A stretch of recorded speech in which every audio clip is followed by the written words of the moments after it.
찬송가 487장 어두움 후에 빛이 오며 함께 찬송하면서 화목한 기도에 시작하겠습니다. 487장 찬송입니다.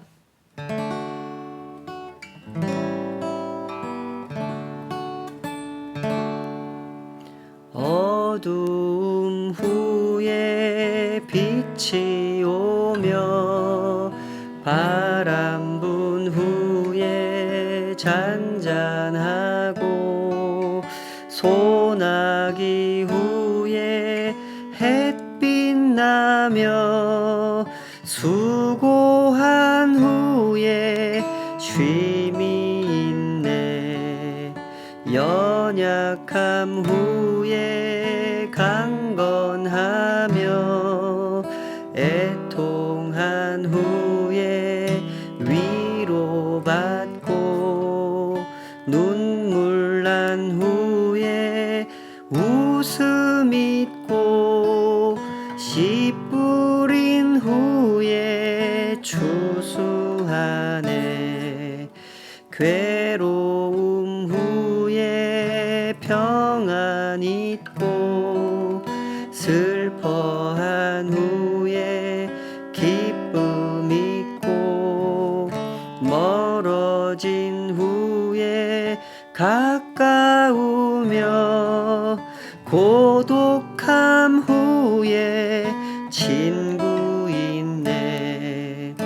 고생한 후에 기쁨 있고 십자가 후에 영광 있고 죽음 온 후에 영생하니 이러한 도가 진리로다.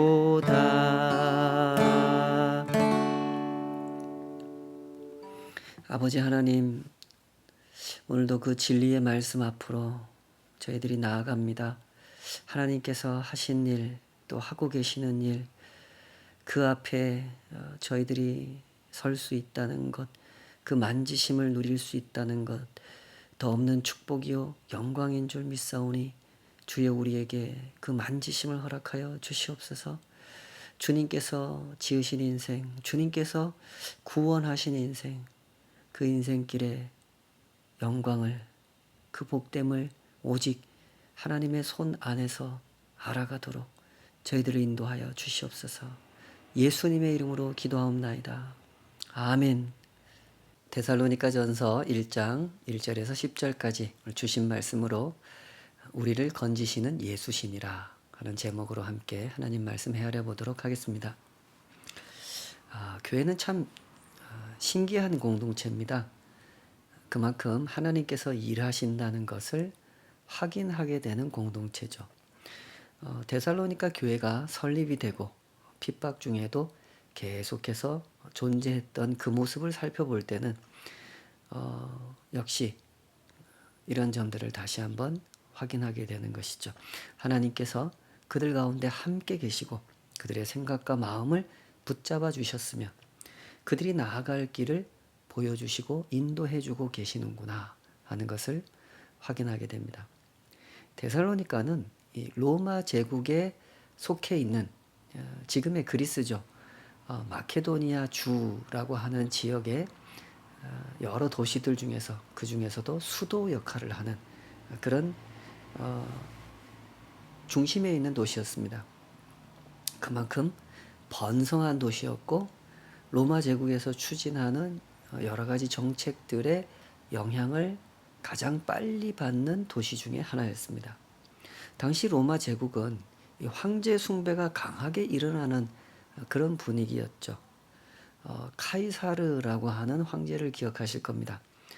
이 황제가 죽고 난 후에 약간의 권력 투쟁기를 거친 다음에 카이사르, 영어로 시저라고 부르는 그 카이사르의 이 양아들이었던 아우구스투스가 황제의 자리에 오르게 되죠.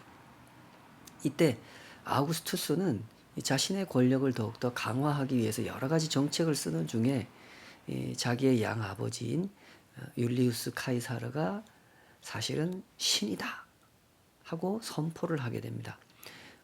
그가 죽었지만 신이 돼서 지금 우리 로마와 함께 하고 있다 하고 선언을 했던 거죠.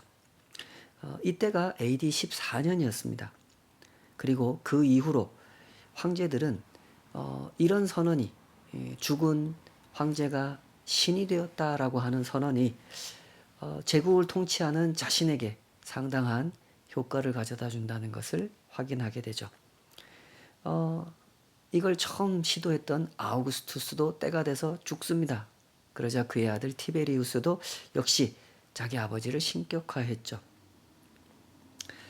이것은 현재의 왕에게 이런 명예로운 호칭과 권력을 가져다 준 거죠. 저 사람은 신의 아들이구나. 그냥 황제가 아니라 신의 아들이구나 하는 인정을 받게 했던 거죠. 이런 상황이 지속이 되면 권력의 속성을 아는 사람들은 자동적으로 움직이게 돼 있죠. 황제를 향한 나의 충성심을 드러내고 그래서 황제로부터 인정받고 싶었던, 그래서 더 큰 권력을 갖고 싶었던 지방의 그 행정관들은 자기가 다스리는 지역에 황제를 숭배하는 신전을 세우기 위해서 앞다투어 건설을 시작합니다. 이런 일은 로마 제국 전체에서 경쟁적으로 일어나게 됐죠. 이것이 바로 이 데살로니가 교회가 설립되던 시기의 로마 제국의 분위기였고, 데살로니가라고 하는 도시 역시 이런 분위기에 상당히 젖어들고 있는 그런 상황이었죠. 그런데 이때 이 바울과 실라, 디모데 이 일행이 데살로니가에 방문을 하게 됩니다. 이들은 지금 데살로니가에서 일어나고 있는 분위기, 이 황제를 숭배하기 위해 줄을 서는 사람들이 만들어내고 있는 이 분위기와는 전혀 어울리지 않는 사람들이죠. 이들은 가는 곳마다 쫓겨다니는 사람들이었습니다. 황제는 신이 아닙니다.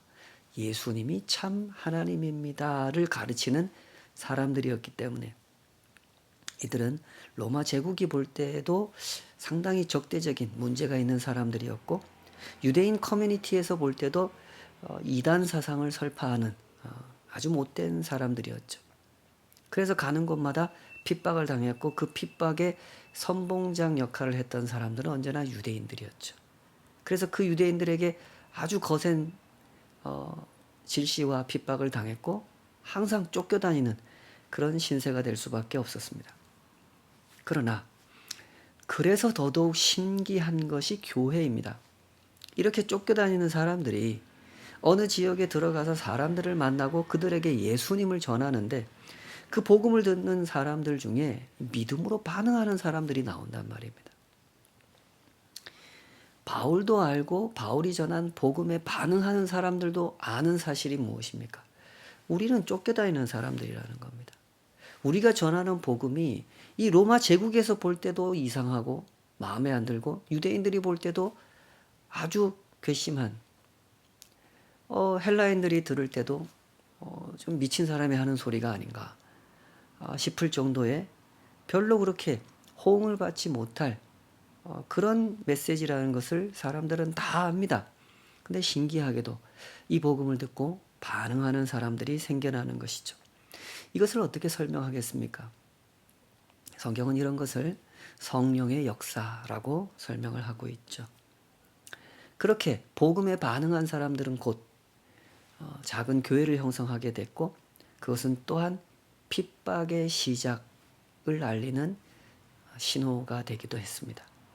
당시 데살로니가에서 발생한 그 교회가 당했던 핍박의 상황을 사도행전 17장은 이렇게 설명해 주고 있죠. 사도행전 17장 1절부터 보면 좋은데 시간 관계상 4절부터 보겠습니다. 그 중에 어떤 사람 곧 경건한 헬라인의 큰 무리와 적지 않은 기부인도 권함을 받고 바울과 실라를 따르나, 그러나 유대인들은 시기하여 저자의 저작거리에 어떤 불량한 사람들을 데리고 때를 지어 성을 소동하게 하여 야손의 집에 침입하여 그들을 백성에게 끌어내려고 찾았으나 발견하지 못하며 야손과 몇 형제들을 끌고 읍장들 앞에 가서 소리질러 이르되 천하를 어지럽게 하던 이 사람들이 여기도 이르매 야손이 그들을 맞아들였도다. 이 사람들이 다 가이사의 명을 거역하여 말하되 다른 임금 곧 예수라 하는 이가 있다 하더이다 하니 무리와 읍장들이 이 말을 듣고 소동하여 야손과 그 나머지 사람들에게 보석금을 받고 놓아주니라. 밤에 형제들이 곧 바울과 실라를 베레아로 보내니 그들이 이르러 유대인의 회당에 들어가니라. 당시는 이런 시대였습니다. 예수님을 전하는 바울을 심판대에 올리기 위해서 그들은 아주 손쉬운 논리를 이미 만들어 놓은 상황이었죠. 이들은 천하를 어지럽히는 자들이다. 우리 로마의 황제를 인정하지 않고 예수라는 다른 임금을 전파하는 자들이다. 그러니 로마의 적이다. 이렇게 몰아갔던 것이죠. 예수님을 십자가에 못 박을 때 유대인들이 사용했던 논리와 대단히 닮아있는 논리죠. 바울 일행은 이런 공격을 피할 방법이 없었습니다. 그래서 도망다니는 수밖에 없었던 거죠.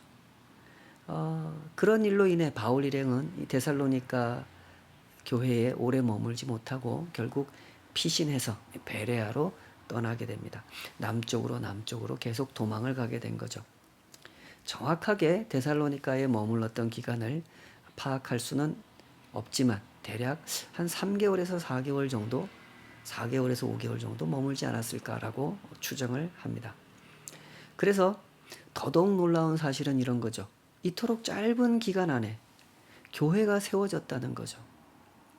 게다가 야손을 비롯한 데살로니가 교인들은 그런 핍박을 겪고도 여전히 교회를 지켜내고 있었다는 점이 참으로 귀하고도 참으로 놀랍기도 한 사실입니다.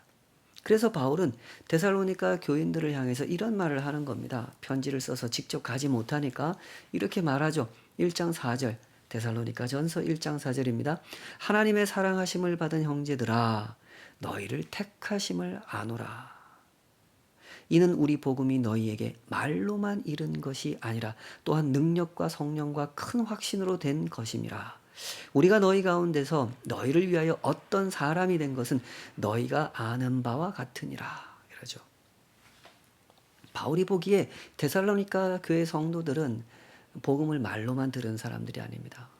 이 사람들은 그 복음을 마음으로 그의 인격의 중심으로 그 복음을 진실로 받아들였던 것이죠.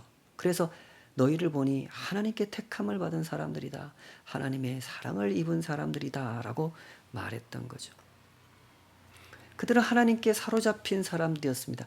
강제로 원하지도 않는데 억지로 사로잡혔다는 뜻이 아니라 우리를 향한 하나님의 사랑을 그들이 알게 됐고 그 사랑에 나도 작은 사랑이지만 사랑으로 반응할 수 있게 되었다는 것이죠. 그들이 경험한 것은 분명 말로만 들은 복음이 아니었습니다. 능력과 성령과 큰 확신으로 깨달아진 복음이었던 것이죠. 때문에 그들은 핍박을 견뎌낼 수 있었던 겁니다. 1장 6절 또 너희는 많은 환난 가운데서 성령의 기쁨으로 말씀을 받아 우리와 주를 본받은 자가 되었으니 그러므로 너희가 마게도냐와 아가야에 있는 모든 믿는 자의 본이 되었느니라. 그러죠. 능력과 성령과 큰 확신으로 깨달아진 복음은 데살로니가 성도들의 삶을 움직였습니다. 환난을 만날 때 주님을 본받는 사람이 되었던 것이죠. 환난을 만나면 사람은 본능적으로 움츠려들게 돼 있습니다. 뒤로 물러나게 돼 있고 주저하게 돼 있죠. 그런데 데살로니가 성도들은 그 환난 앞에서 주님을 본받는 모습을 취했습니다. 그것은 그들이 더 이상 홀로 살아가지 않고 주님과 함께 살아가고 있다는 증거였죠. 이것은 분명 누구를 하나님으로 섬길 것이냐 하는 문제였습니다. 데살로니가 성도들은 황제가 신이 아니라는 것을 분명히 보았고 참된 하나님을 섬기는 것이 자신들에게 주어진 진정 복된 길이라는 것을 알게 되었던 거죠. 신앙의 길이라고 하는 것은 이렇습니다. 삶을 살아가는 사람이라면 세상에 존재하는 분명한 사실을 목격하게 되죠. 이 세상에 우상이라는 것이 존재한다는 것을 알게 됩니다. 세상에는 세상의 질서가 있고 세상 사람들이 수긍하고 살아가는 법이 있습니다. 세상의 법이라는 게 있죠. 욕망을 권장하고 욕망을 옹호하고 욕망을 포장하고 욕망을 변호하고 욕망을 채우는 것이 삶을 복되게 만드는 것이라고 선전하는, 그렇게 수긍하는 세상의 법이 있다는 것을 사람들은 목격합니다. 황제를 숭배하는 일도, 권력을 숭배하는 일도, 그런 일에 성공을 통해 얻을 수 있는 번영과 쾌락을 숭배하는 일도 모두 다 이 세상이 만들어낸 우상이라는 것을 알게 되는 겁니다. 그러나 그것이야말로 우상일 뿐 참된 하나님이 아니라는 것을 또한 알게 되죠. 사람마다 이것을 알게 되는 때는 다르겠지만 분명히 이 사실을 알게 되는 때가 옵니다. 그런 우상을 선전하는 제일 앞줄에 로마 제국이 서 있다는 것도 알게 되죠. 로마는 언제나 평화를 외쳤고 번영을 외쳤지만 로마가 외치는 평화와 번영이라고 하는 것이 사실은 극소수의 사람들만을 위한 평화요 번영이지 않았습니까? 로마 사람들만을 위한 평화. 그 중에서도 로마 제국의 피라미드 꼭대기에 있는 사람들, 그들만을 위한 평화요 번영이었죠. 훨씬 더 많은 사람들은 로마 군대의 공격을 받았고 식민지가 되고 지배를 당하는 그런 나라의 백성들이 되고 노예가 되었던 그 사람들, 훨씬 더 많은 사람들은 그저 피해자가 되었고 억울한 자가 되었고 로마가 자랑하는 평화는 구경 한번 해볼 수가 없었고 로마가 자랑하는 번영은 더더욱 너무나 먼 이야기였던 거죠.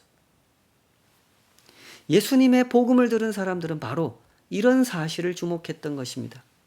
이 세상을 참으로 사랑하시는 하나님, 이 세상을 구원하려고 찾아오신 하나님, 그분의 희생과 그분의 사랑을 주목하게 된 것입니다.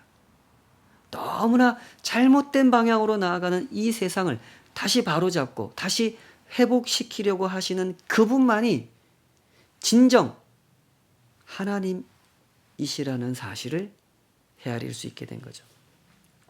그런 점에서 데살로니가의 이 귀부인들까지 반응을 했다, 복음에 반응을 했다라고 하는 것은 대단히 주목할 만한 사실입니다.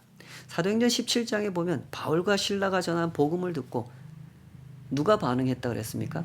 경건한 헬라인의 큰 무리와 적지 않은 귀부인들까지 바울과 실라를 따랐다 그랬죠. 귀부인이란 분명 그 사회의 고위층 인사들입니다.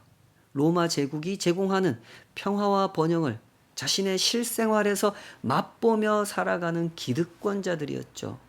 그런데 이런 사람들이 복음을 듣고 반응을 했다는 겁니다.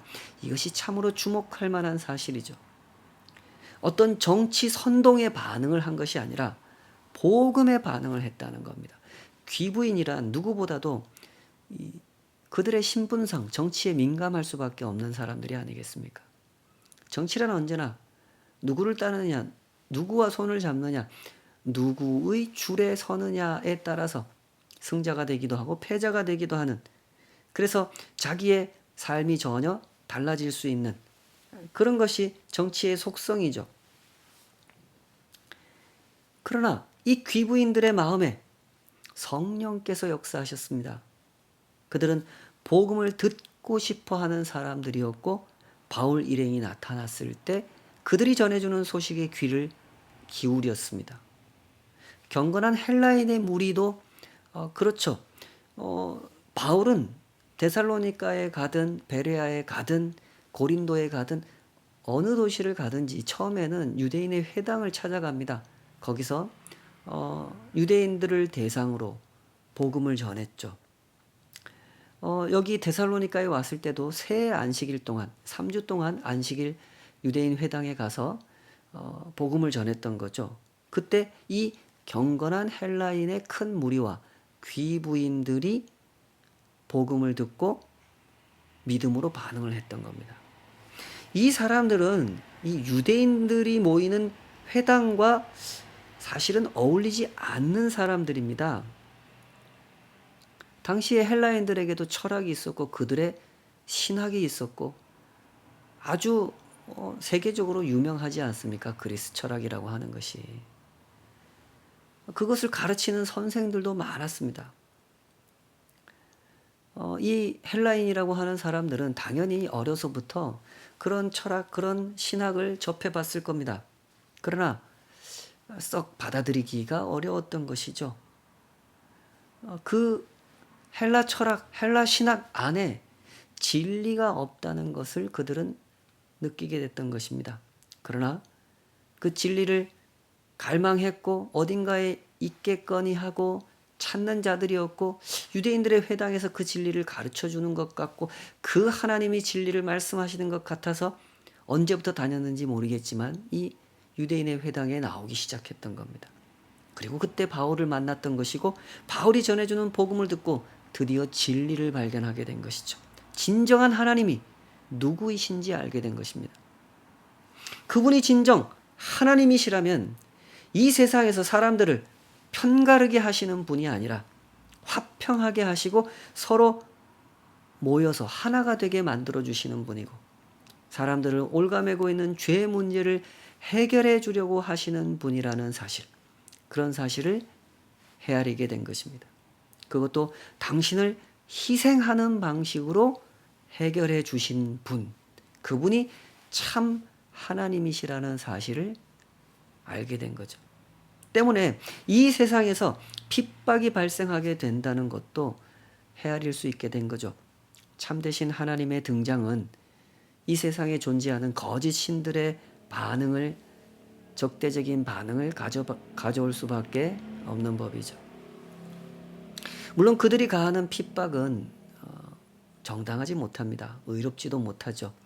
그들은 항상 힘을 숭배하며 살아온 사람들이었기 때문에 이런 일에도 당연히 폭력을 사용하여 자신들이 원하는 바를 이루려고 했죠. 때문에 하나님 앞에서는 심판을 받을 수밖에 없는 그런 입장이 된 것입니다. 그들은 진리를 추구하지도 않았고 올바른 방법을 추구하지도 않았으며 그저 힘을 내세웠고 무엇을 위해 이겨야 하는지도 모른 채 그저 이기려고만 했습니다. 그러면 자신에게 이익이 생기고 평화가 생기고 번영이 생긴다고 착각했던 것이죠. 그러다 보니 폭력을 사용했고 불의한 방법도 사용했죠. 그것이 하나님의 진노를 부른다는 사실을 생각하지도 않은 채 말입니다. 그러나 이 데살로니가 성도들은 이제 복음을 알게 됐습니다.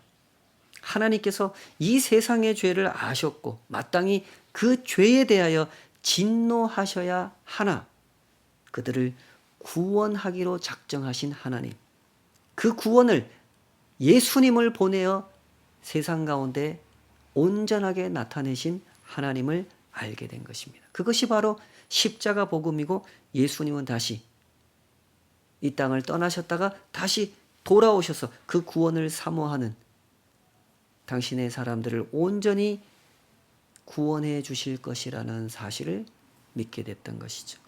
그래서 바울은 이렇게 말하는 겁니다. 1장 10절 또 죽은 자들 가운데서 다시 살리신 그의 아들이 하늘로부터 강림하실 것을 너희가 어떻게 기다리는지를 말하니 이는 장래의 노하심에서 우리를 건지시는 예수시니라. 우리를 건지시는 예수시니라. 데살로니가 교인들은 이렇게 하나님의 구원을 알았고 하나님의 구원을 기다리는 자들이 되었습니다. 구원의 길을 걷는다는 것은 이런 차원에서 의미가 있고 가치가 있고 진정 복된 길이지요. 이 세상이 주장하는 대로 세상의 계획표를 따라서 시작하고 과정이 흘러가고 끝도 알 수 없는 그 과정이 반복되듯 그렇게 돌아가는 곳이 아니라는 것을 이들은 알게 된 것입니다. 세상은 하나님에 의해 창조되었고 하나님의 의로우심과 선하심과 그 구원하심을 나타내기 위해 세상에 역사가 존재했고 그 역사를 통해 이미 하나님의 구원이 나타났다는 것을 보게 된 것입니다. 그래서 그 하나님의 역사에 동참하는 자로 살기로 결단하게 되었던 것이고 이렇게 핍박을 견디면서 예수님의 재림을 기다리는 자들로 살게 되었다는 것이죠. 우리는 이렇게 데살로니가 교회를 만나게 되었습니다. 비록 시간적인 격차가 있고 이 서신을 통해서 글로써 데살로니가 교회를 만나보게 되었지만 2000년 전 주의 성령께서 세우신 그 교회가 어떻게 존재했고 어떻게 살아냈으며 그들이 그 엄혹한 세상에서 붙들었던 그 복음의 본질이 무엇인지 그 핵심이 무엇인지 들여다볼 수 있게 된 것입니다. 덕분에 오늘 우리가 붙들고 있는 복음과 그들이 붙들었던 복음이 어떤 면에서 같고 어떤 면에서는 차이가 있는지를 또한 헤아려 볼 수 있는 기회를 얻게 된 것이죠. 데살로니가 전서 후서를 묵상하는 동안에 바로 이런 점을 주목해서 보시기 바랍니다. 오늘 나로 하여금 우상을 떠나 하나님을 섬기게 하는 것이 무엇인지 그 복음 안에 담긴 진실이 무엇인지 그로 인해 내 삶은 얼마나 더 진실하게 하나님을 섬기고 있는지 주님의 재림을 얼마나 간절하게 기다리고 있는지 그것을 확인해 보시면서 주님께서 허락하신 복음을 날마다 더 깊이 알아가고 따라가는 우리의 신앙의 길이 되었으면 좋겠습니다. 기도하겠습니다. 아버지 하나님, 데살로니가 교회를 우리에게 보여주시는 그 뜻을 헤아려 볼 수 있게 하여 주시옵소서. 엄혹한 시대에 연약한 교회로 시작하였으나 결코 연약하지 않았던 그들에게 허락하신 그 굳건한 믿음, 하나님을 바로 아는 그 거룩한 지식을 주님 저희들에게도 허락하여 주시옵소서. 날마다 하나님을 아는 지식에 다가가게 하시고 진실하게 그것을 만나게 하시고 그 거룩한 지식이 우리 각 사람의 마음을 사로잡아 저희들도 이 땅을 살아가는 동안 그 복음의 깊이를 날마다 더 분명히 알아가고 그 복음의 명령에 날마다 더 신실하게 섬기는 자로 서서 살아갈 수 있도록 우리를 인도하여 주시옵소서. 예수님의 이름으로 기도하옵나이다. 아멘.